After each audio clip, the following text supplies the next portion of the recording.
علیکم بچوں، آپ سب خیریت سے ہیں؟ آپ کا کلاس کا کام اور ہوم ورک کا کام یقیناً مکمل چل رہا ہوگا ساتھ ساتھ، ٹھیک ہے؟ آج جو بچوں ہم سبق پڑھنے جا رہے ہیں اس کا نام ہے تانگے والا، جو کہ آپ کی کلاس کا 10واں سبق ہے۔ سبق تو چھوٹا سا ہے لیکن اس کے اندر مفہوم اور پیغام اس کو سمجھنے کی ضرورت ہے، وہ بہت وسیع معنوں میں پھیلا ہوا ہے۔ مصنف جو ہیں سبق کو لکھنے والے وہ ہیں مطلوب الحسن سید۔ مطلوب الحسن سید 1915 میں پیدا ہوئے اور 1984 عیسوی میں آپ کا انتقال ہوا۔ بجنور ہندوستان میں پیدا ہوئے۔ لکھنؤ یونیورسٹی سے انگریزی میں ایم اے کیا اور 1940 سے 1944 عیسوی تک قائد اعظم کے پرائیویٹ سیکریٹری رہے۔ قائد اعظم کی اجازت سے ان کی سوانح حیات لکھی۔ سوانح حیات قائد اعظم کی زندگی کے واقعات یا زندگی کس طرح گزاری انہوں نے۔ قیام پاکستان کے بعد پاکستان آ گئے اور وفات تک مختلف اخبارات میں قائد اعظم کے بارے میں مضامین لکھتے رہے۔ سبق کو شامل کرنے کے جو مقاصد ہیں وہ دیکھیے۔ قائد اعظم کی حیات و کردار کے حوالے سے تحریر کیے گئے واقعات سے روشناس ہو سکیں، ملی وحدت اور اس کی اہمیت کو سمجھ سکیں، آپ کی جو قوم ہے اس کی یکجہتی اور اس کی اہمیت کیا ہے اس کو سمجھ سکیں۔ تیسری بات، موازنہ، استحسان، تجزیہ یا تنقید کرنا سیکھ سکیں۔ چوتھی بات، مضمون نگاری اور اس کے بنیادی نکات سیکھ سکیں۔ کچھ کام ہم پڑھتے ہوئے کر لیں گے اور کچھ کام مشق کا ہے۔ تیسری چیز میں جو بہت سارے الفاظ استعمال ہوئے ہیں پہلے وہ دیکھ لیجیے۔ موازنہ، استحسان، تجزیہ، تنقید۔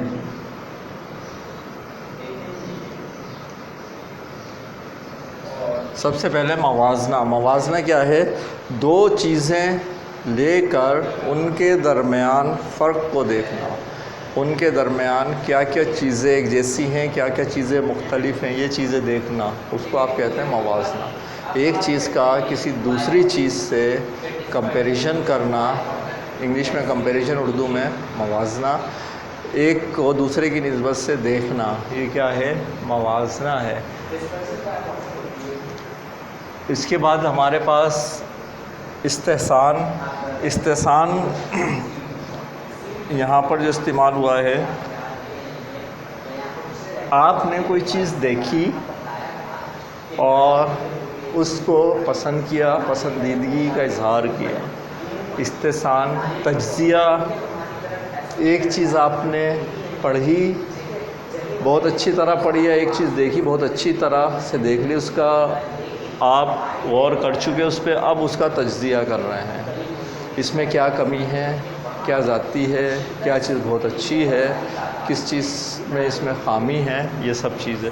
تنقید، کوئی چیز آپ نے دیکھی اور اس کے اوپر آپ تنقید کر رہے ہو، کوئی کتاب آپ نے پڑھی، اس میں جو خامیاں ہیں اس کے اوپر اب آپ جو ہے ان خامیوں کو بیان کر رہے ہو، تنقید کر رہے ہو اس کے اوپر، ٹھیک ہے؟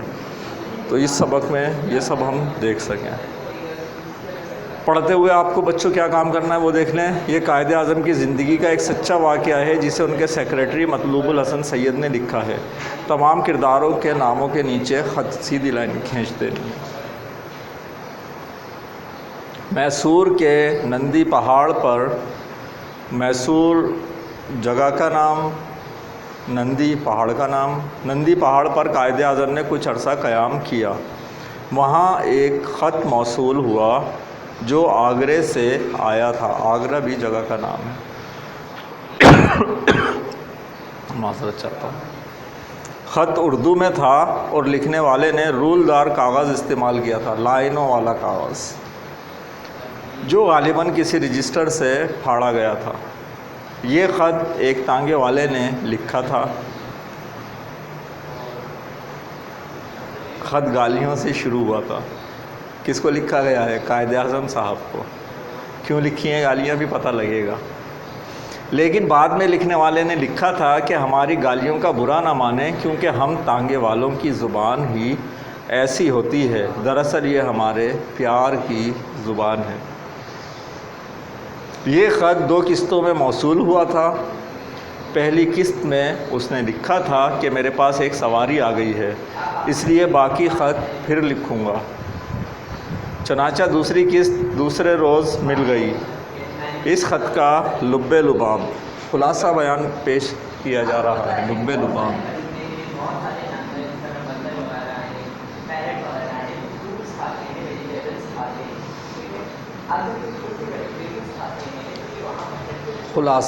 خلاصہ بیان کیا جا رہا ہے۔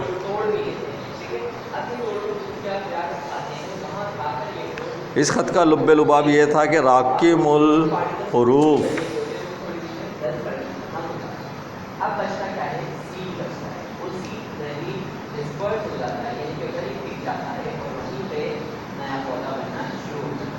لکھنے والا۔ راکم الحروف کا سب سے بڑا شکوہ قائد اعظم سے یہ تھا کہ قائد اعظم نے مسلمانوں کی قیادت کی دوسری سیڑھی کا تعین نہیں کیا۔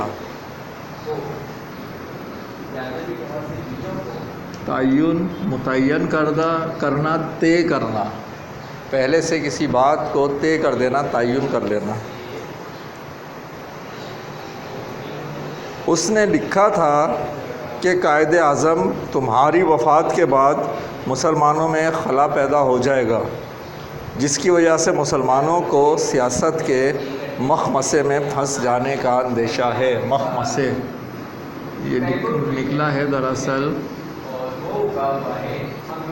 یہ مخمصے، مخمصہ اسے کہتے ہیں جھگڑا، سیاست کے مخمصے میں پھنس جانے کا اندیشہ ہے، اندیشہ، خطرہ۔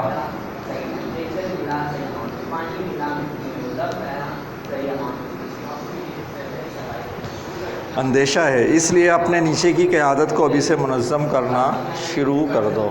منظم، اسے ترتیب دینا، اس میں نظم پیدا کرنا شروع کر دو۔ آپ کے جو نیچے والے عہدیداران ہیں ان کو اوپر لانے کے لیے جب آپ انتقال کر جاؤ گے تو اس قوم کا کیا ہوگا، اس کے لیے آپ کو ابھی سے سوچنا چاہیے۔ کون لکھ رہا ہے یہ؟ ایک تانگے والا۔ آگے دیکھتے ہیں اس کے بعد کیا لکھا ہے، وہ ہم اگلے لیکچر میں دیکھیں گے۔ 2 قسطوں میں خط موصول ہوا تھا، ایک قسط ہم نے آپ کو پڑھا دی، ایک اگلے لیکچر میں۔ ٹھیک ہے بچوں، اب ہمارے پاس یہاں کرنے کے لیے کام، کلاس ورک،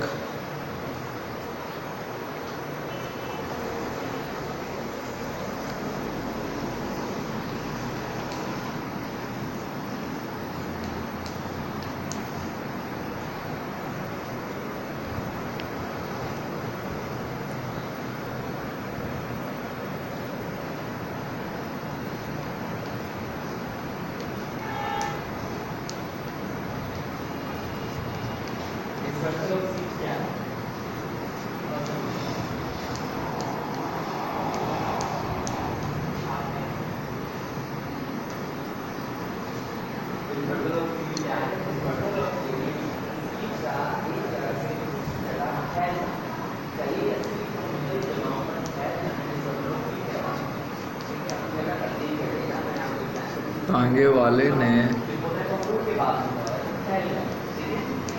قائد اعظم کو خط کیوں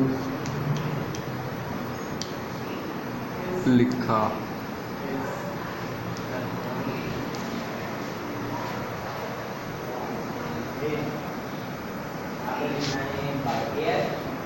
اگلا یہ دیا ہوا انہوں نے سوال میں ہے آپ کا یہ پورا خط، ٹھیک ہے، تو بس یہی کام کافی ہوگا۔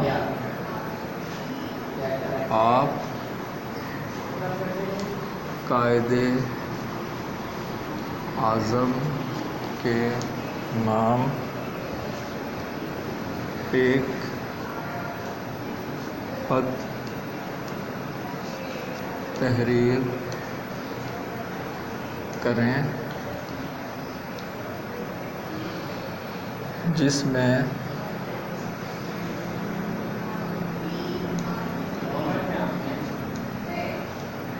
پاکستان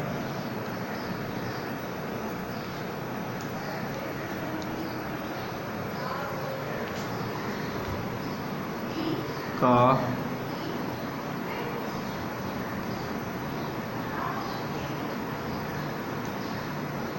مستقبل اور اپنے خواب بیان کریں۔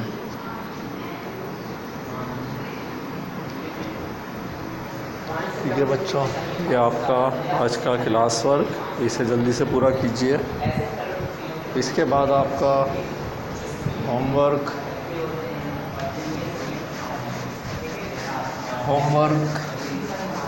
بہت چھوٹا سا ہوم ورک ہے آپ کا۔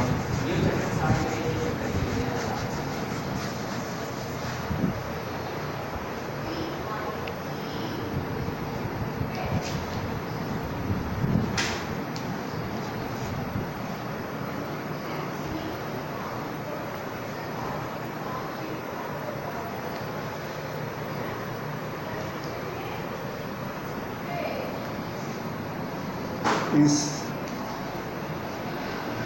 واقعے کے کرداروں کے بارے میں مندرجہ ذیل جدول مکمل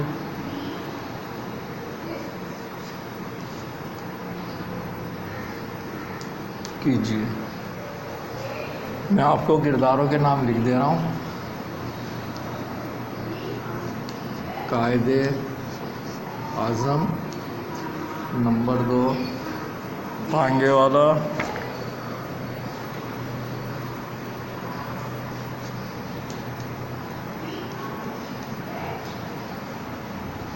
اور ان کے سیکریٹری یا مطلوب الحسن۔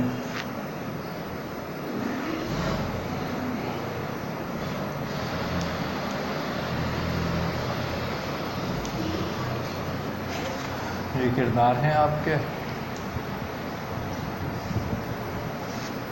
اور یہاں خصوصیات۔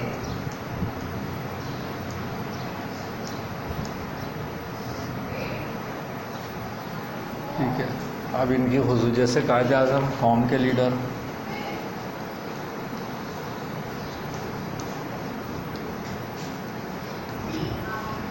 ایک خصوصیت اور لکھ دیں، قوم کا درد رکھنے والے۔ ٹھیک ہے، اب باقی کیا رہ گئے؟ 2۔ بس یہ اتنا سا کام آپ کا ہوم ورک کا ہے۔ اگلے لیکچر کے ساتھ آپ سے ملاقات ہوگی۔ اللہ حافظ۔